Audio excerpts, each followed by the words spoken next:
দর্শক আমন্ত্রণ যমুনার বিশেষ আয়োজন ডক্টরস অন কলে। আপনাদের স্বাস্থ্য বিষয়ক নানান প্রশ্ন আর সেসবের তাৎক্ষণিক সমাধান নিয়ে আমাদের এই আয়োজন। আপনাদের সাথে আছি ডক্টর সিদ্রা ইকবাল। আমাদের এই আয়োজনে থাকেন দেশ বরেণ্য আর আধুনিক চিকিৎসা বিজ্ঞানের দক্ষ চিকিৎসকরা। আজ আমাদের আলোচনার বিষয় মাথা ব্যথা এবং বিভিন্ন সমস্যায় করণীয়।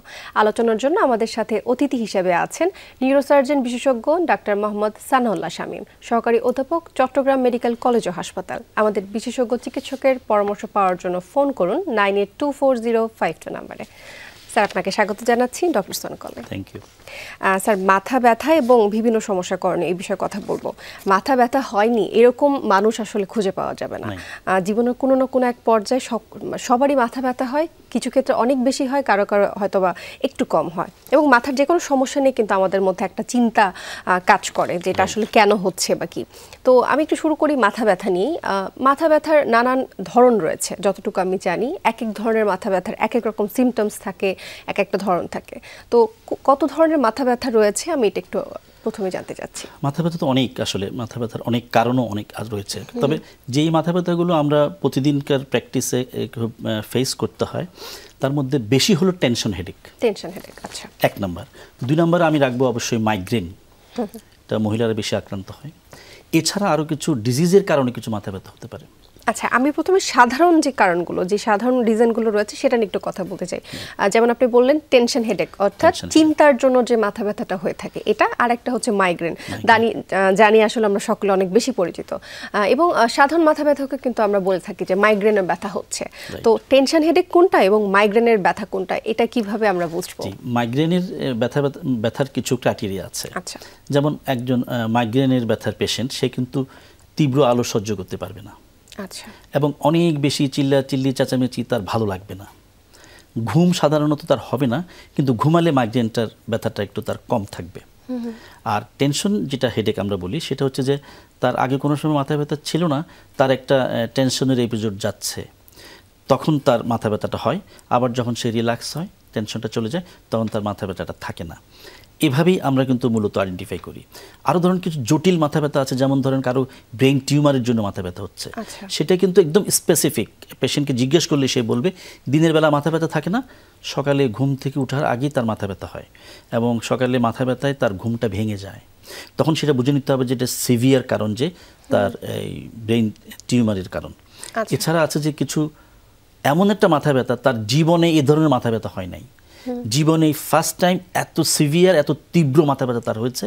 সেটা হচ্ছে যে একটা মস্তিষ্কে রক্তক্ষরণজনিত সাবআরাকনয়েড হিমোরেজ, মস্তিষ্কে একটা রক্তনালী ছিঁড়ে, এটা সাবআরাকনয়েড হিমোরেজ বলি।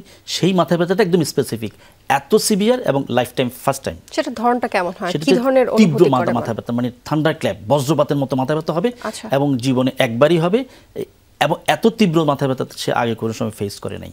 এটা হলো খুবই অ্যালার্মিং, এবং এই মাথা ব্যথাটাকে কোনোভাবেই ইগনোর করা যাবে না। এবং এটা যদি 2-3 দিনও ইগনোর করা হয়, এটা কিন্তু তার জীবন সংহার করে নিতে পারে।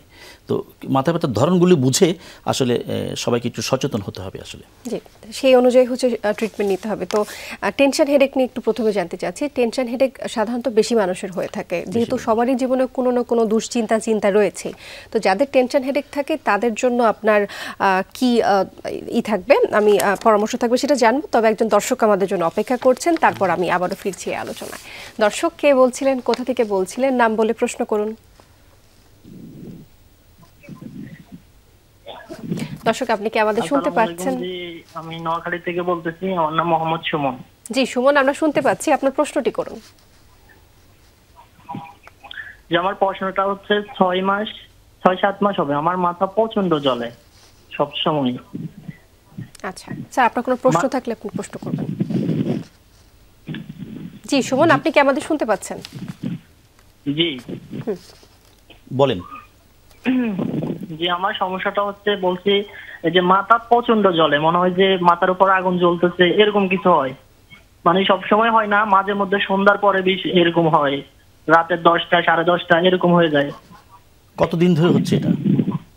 কতদিন ধরে হচ্ছে? প্রায় 6-7 মাস হয়ে গেছে এরকম হবে। আচ্ছা, আপনি কি প্রেশারের ওষুধ খান? প্রেশার, ডায়াবেটিস এগুলি কিছু আছে? প্রেশার উঠানামা করে আর কি। প্রেশার কত থাকে? 100/160 এরকম থাকে। 180 এরকম হয়ে যায়। সুমন, আপনার বয়স কত? আমার বয়স 26।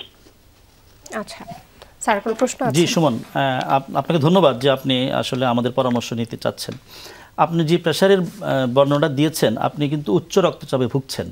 180/100 এটা ডেফিনেটলি অনেক বেশি রক্তচাপ, এবং আমরা মনে করছি এখান থেকে যে আপনি উচ্চ রক্তচাপের চিকিৎসাটা গ্রহণ করলেই আপনার মাথা ব্যথা এবং মাথার যে জ্বলা এটা কমে যাবে। সাথে আপনি একটু ডায়াবেটিসটা চেক করে নেবেন, অর্থাৎ আপনি একজন রেজিস্টার্ড চিকিৎসকের সাথে আজকেই দেখা করেন। তবে আপনার দুশ্চিন্তা নেওয়ার দরকার নাই, আপনি খুব সহজেই কিন্তু এখান থেকে পরিত্রাণ পেতে পারেন।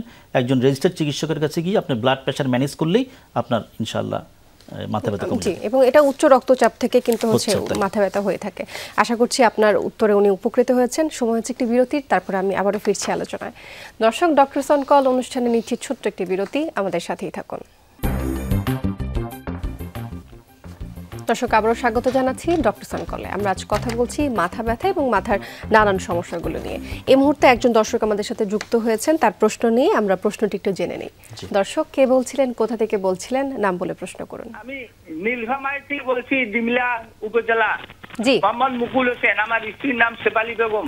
জি মোহাম্মদ মুকুল হোসেন, শুনতে পাচ্ছি, প্রশ্নটি করুন। হ্যাঁ, শেফালি বেগম প্রায় 20 বছর থাকিয়া তার মাথা ব্যথা, কারণ আমার 4টা মেয়ে, বুঝছেন? জি, 4টা মেয়ে, সর্বশেষ মেয়েটা, ছোট মেয়েটা যখন জন্ম হয় তখন পর থেকে মাথা ব্যথা, টেনশন করতে করে মাথা ব্যথা। এখন 20 বছর, মেয়ের বয়স এখন 18-20 বছর, হাসিটির পরীক্ষা দিচ্ছে। আচ্ছা, উনি কি কোনো ওষুধ খান বা প্রেসার ডায়াবেটিস কিছু আছে? থাইরয়েড ওষুধ খায়, আর ডাক্তার বলছে যে হরমোনের সমস্যা, থাইরয়েড ওষুধ খায়। আচ্ছা আচ্ছা স্যার, প্রশ্ন আছে, এটা কন্টিনিউ করছে। আচ্ছা, আর ঘুমের ওষুধ খায় কন্টিনিউ। তারপরও মাথা ব্যথা, তাই তো? হ্যাঁ হ্যাঁ, ঘুমের ওষুধ খায় কন্টিনিউ। তারপরও মাথা ব্যথা থেকে যায় না? মাথা ব্যথা, হ্যাঁ, মাথা ব্যথা থাকে না, কয়েকদিন পর পর আবার প্রচন্ড মাথা ব্যথা হয়। 24 ঘন্টা মাথা, 24 ঘন্টা 72 ঘন্টার পর আপনি মাথা ব্যথাটা আরাম হয়। জি আপনাকে ধন্যবাদ। দীর্ঘদিন যেহেতু মাথা ব্যথা, প্রায় 20 বছর মাথা ব্যথা, খুব সিরিয়াস কোনো কারণ আমরা সন্দেহ করছি না। তারপরও একটা মানুষের এতদিন ধরে মাথা ব্যথা, তার এটা অ্যাড্রেস করা উচিত, কনফার্ম করা উচিত। এটা সিটি স্ক্যান, ব্রেইন পরীক্ষাটা আপনারা করাই নেন। নীলফামারীতে সিটি স্ক্যান থাকবে, না হলে একটু রংপুর, বগুড়া এসব জায়গায় বা আপনাদের আশেপাশে যেসব জেলা আছে সেখানে একটা সিটি স্ক্যান করে ডায়াগনোসটা কনফার্ম করে ফেলা উচিত।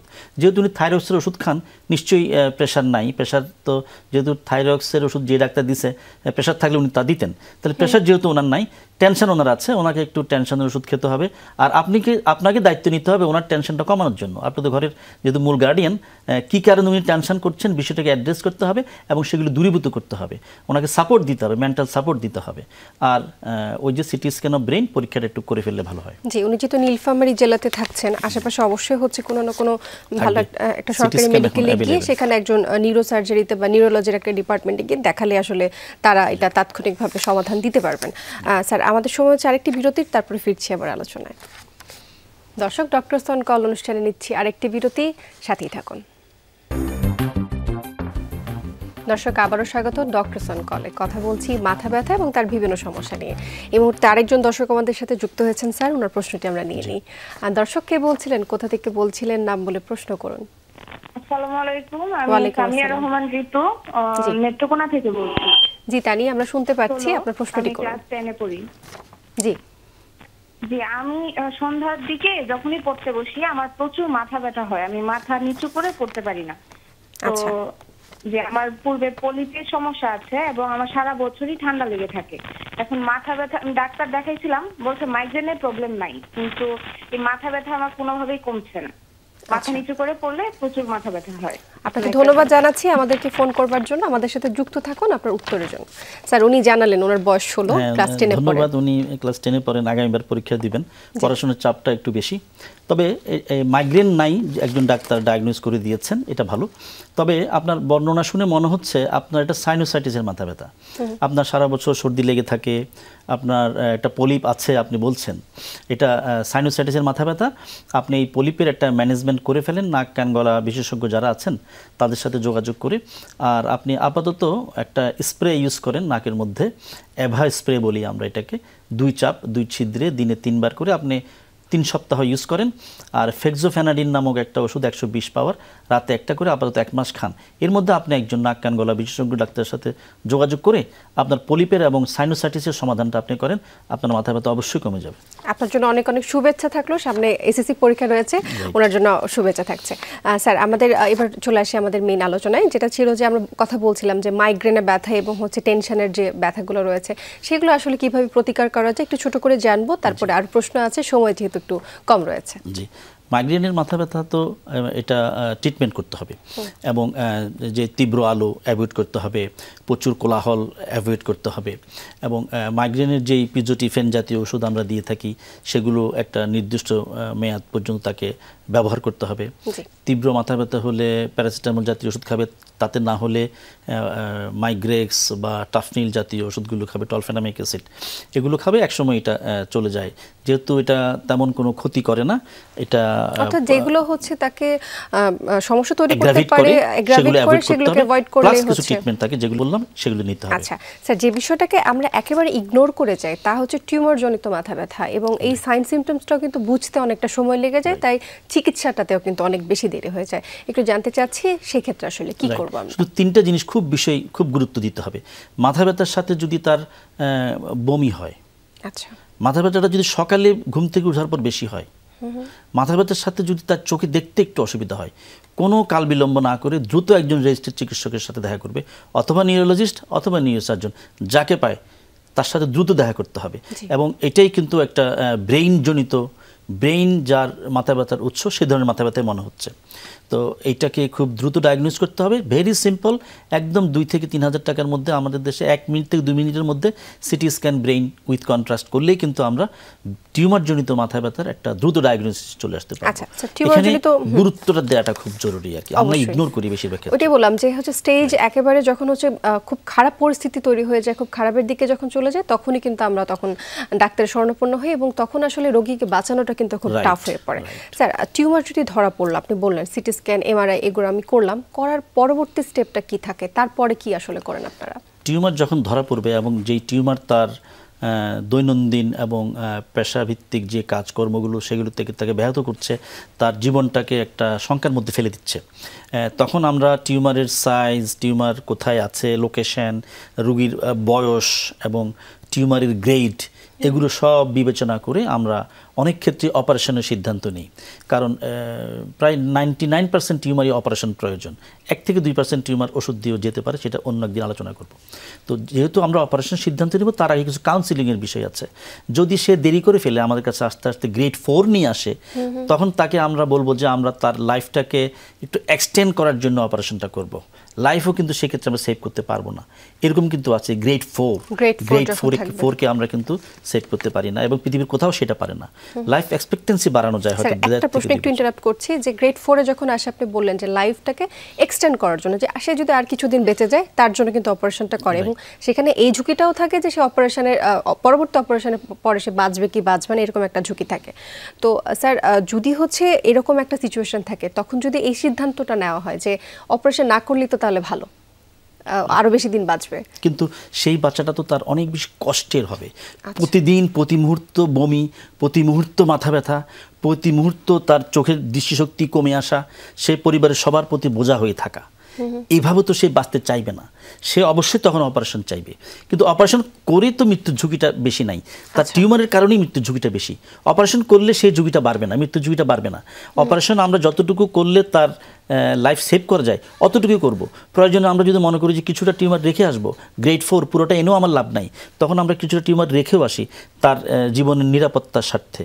তো টিউমার অপারেশন করে ফেলা ভালো। আর করলে আমার সুবিধা হচ্ছে আমি ডায়াগনোসিসটা কনফার্ম করতে পারছি, হিস্টোপ্যাথোলজিক্যাল ডায়াগনোসিস কনফার্ম করে সেই হিসাবে আমি রেডিওথেরাপি, কেমোথেরাপি দিতে পারছি, জীবনটা বাঁচানোর চেষ্টা করতে পারছি। স্যার, আমাদের হাতে সময় খুবই কম, আরেকটা প্রশ্ন আছে যে আপনি তো গ্রেড 4 এর কথা বলেন, বাকি যে গ্রেডগুলো রয়েছে, গ্রেড 3, গ্রেড 2 বা একেবারে হচ্ছে গ্রেড 1 যেগুলো, সেই টিউমারগুলো অপারেশন করতে কিন্তু আমরা দ্বিধাগ্রস্ত বোধ করি যে আসলে হচ্ছে কি ব্রেনের টিউমার অপারেশন করলে রোগী বাঁচবে কিনা। তো গ্রেড 1, 2, 3 তে যারা থাকেন, তাদের অপারেশন করবার পর তাদের বাঁচার সম্ভাবনাটা কেমন এবং তারা স্বাভাবিক জীবনে ফিরে আসতে পারেন কিনা? রাইট, গ্রেড 1, 2কে আমরা লো গ্রেড বলি, এবং এই লো গ্রেড টিউমার যদি আমরা সুপ্রাটোটাল যে এক্সিশন সেটা যদি করতে পারি নিউরোনেভিগেশনের মাধ্যমে, তাহলে কিন্তু তার লাইফ এক্সপেক্টেন্সি অনেক বেড়ে যাবে। মোর দেন 10 ইয়ার্স সে তার রিকারেন্স ফ্রি সার্ভাইভাল কিন্তু সে থাকবে। এবং তার এই টিউমারটা যদি আমি অপারেশন না করি, এটা আজকে গ্রেড 2, কিন্তু 6 মাস পরে এটা গ্রেড 4 চলে যেতে পারে। তখন কিন্তু অপারেশন করেও, পৃথিবীর উন্নত সেন্টারে করেও কিন্তু আমি তাকে 1.5 বছরের বেশি লাইফ এক্সপেক্টেন্সি দিতে পারবো না। সো গ্রেড লো গ্রেড হলো 1-2 অপারেশন করে ফেলাই বেটার। অসংখ্য ধন্যবাদ জানাচ্ছি স্যার আপনাকে আপনার মূল্যবান সময় আমাদেরকে দেওয়ার জন্য। এবং খুব গুরুত্বপূর্ণ বিষয় আপনি কিন্তু কথা বললেন যে আসলে গ্রেড 1-2 তে যে টিউমারকে আমি বাঁচাতে পারবো, যে রোগীকে বাঁচাতে পারবো, গ্রেড 4 এ চলে গেলে কিন্তু তাকে বাঁচানো সম্ভব হবে না। সুতরাং শুরুর অবস্থায় কিন্তু চিকিৎসাটা করা ভালো, প্রতিরোধের থেকে প্রতিকার অবশ্যই উত্তম। অসংখ্য ধন্যবাদ আপনাকে। Thank you. দর্শক, এই ছিল ডক্টরস অন কলের আজকের আয়োজন। যমুনা টেলিভিশনের সাথে থাকার জন্য ধন্যবাদ আপনাদের।